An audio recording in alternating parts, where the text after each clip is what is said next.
La entrevista, el análisis, la opinión y la polémica. Cara a cara. Con el periodista Marcos Arana.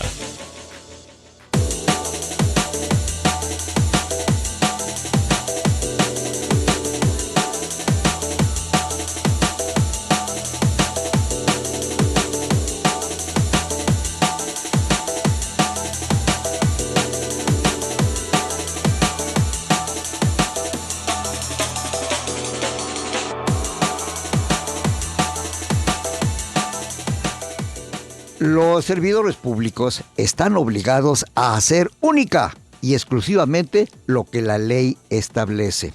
No puede un funcionario obrar por ocurrencia. Ningún gobernante por su cuenta y riesgo puede inventar reglas o dictar órdenes obligatorias para los ciudadanos. Un aspecto vital para la sana administración pública es la política fiscal. Para el funcionamiento, es más, para el buen funcionamiento del aparato gubernamental, la recaudación de impuestos y su aplicación es como la sangre al cuerpo humano. Por eso, hoy, como parte del análisis de la Constitución Política de los Estados Unidos Mexicanos, toca al maestro Óscar Adrián Fabián Barajas hablar sobre el mandato legal en materia fiscal y los instrumentos de defensa que tiene el contribuyente frente a la autoridad recaudatoria. En su calidad de académico, investigador y especialista en derecho fiscal, comparte con el auditorio la evolución de la política impositiva, según la concibió el Constituyente de 1917, y el contenido de la Carta Magna y sus leyes reglamentarias a 99 años de promulgado el documento de Querétaro. Estimado Óscar, buenos días, gracias porque estás en esta mesa de análisis y de reflexión para hablar de algo que le duele mucho a la gente, el pago de impuestos. Sí, muchas gracias por la invitación, es un honor para mí estar aquí en tu programa y sobre todo de hablar de un tema que tiene tanta trascendencia e importancia en la vida pública respecto de lo que representa una obligación como particulares, pero también una corresponsabilidad por parte de las autoridades. Estoy muy agradecido de estar contigo. Maestro Barajas, dile al auditorio lo siguiente. ¿Cómo se inició? ¿Cuál es el origen del sistema fiscal mexicano y cuáles son sus bases? Fíjate que haciendo una reflexión sobre los inicios de la obligación tributaria, retomando las anteriores formas en las cuales se tributaba, las personas eran objeto de tributos muy pesados, de unas cargas muy pesadas en su vida cotidiana, propias del imperialismo, propias de ciertas tradiciones donde había que rendir un tributo, precisamente de ahí la palabra tributación. Recuerdo mucho el documento de Sentimientos de la Nación, donde nos establece que se busquen cargas ligeras, que se busque un impuesto mínimo que pueda ayudar a contribuir hacia el desarrollo de la sociedad. Y precisamente en ese contexto la Constitución marca un origen muy importante de no establecer la obligación como una obligación de tributar únicamente, sino como una obligación de contribuir a un gasto público dentro de una corresponsabilidad social.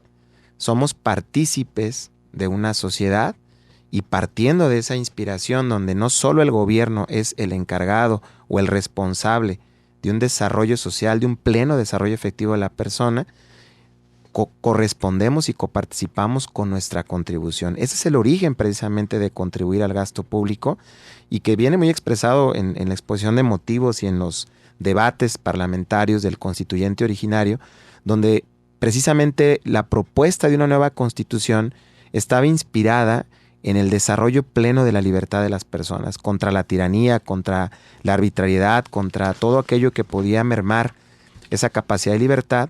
Bueno, pues no es ajeno a este punto el reconocimiento de que contribuyendo con parte de nuestro patrimonio, estamos colaborando y coparticipando con la sociedad. Respondiendo muy claramente a esta pregunta, la contribución se constituyó como un deber de solidaridad con los que menos tienen. Participo de mi riqueza hacia los demás.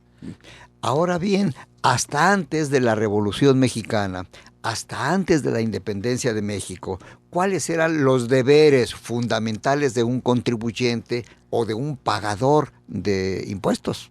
Sí, efectivamente, hasta antes de estas nuevas orientaciones de índole social, de reconocimiento de independencia, de reconocimiento de autonomía, básicamente estábamos sujetos a rendir tributos que se rendían de diferentes maneras, muchos tomados precisamente de la tradición monárquica, donde por ejemplo un jefe de familia, una persona que era el encargado de proveer, por ejemplo, a sus familiares el alimento reconocido socialmente como tal, como ese pater, por ejemplo, tenía esas obligaciones de tributar, no había posibilidad alguna, pero aparte los tributos, no sé si en este momento no lo sean, pero se analizaron a la luz de la historia como excesivos, representaban cargas muy fuertes para el patrimonio, es decir, realmente el patrimonio que podría generar una persona, pues prácticamente se iba en el pago de la tributación de acuerdo al capricho del propio monarca, de acuerdo a lo que estimaba que era necesario para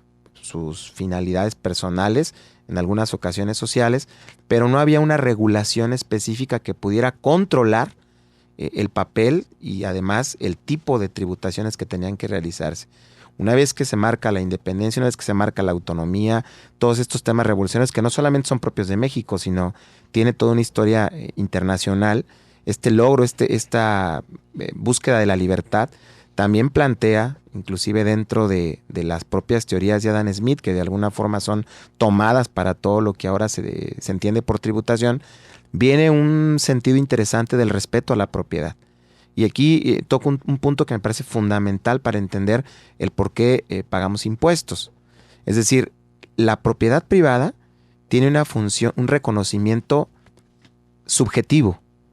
Es decir, el nuevo Estado democrático reconoce el derecho a la propiedad privada de los individuos, pero al mismo tiempo reconoce que la propiedad privada tiene una función social.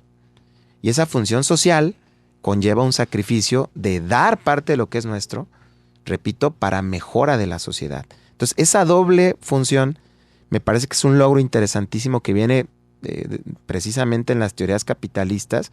Reconozco que puedes ser propietario, que tienes un tema de dominio sobre lo que es tuyo. Parto de una frase interesante, donde la propiedad privada no se reconoce, no hacen falta cárceles, ¿no? Es decir, dependes del Estado. Cuando tú tienes propiedad privada, cuando se te reconoce la propiedad privada, tienes un espacio de dominio, un espacio que es tuyo, de intimidad, de privacidad.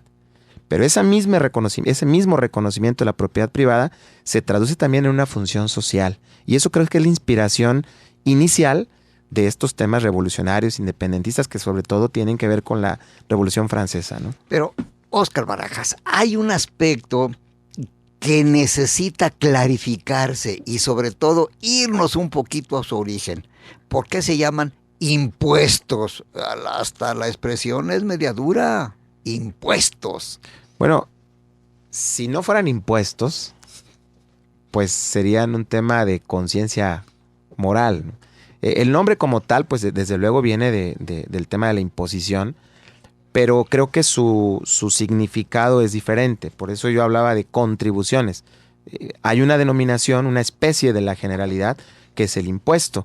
Y como su nombre lo indica, pues representa un gravamen, algo que tú estás obligado a aportar como un elemento que no puede quedar a tu discreción.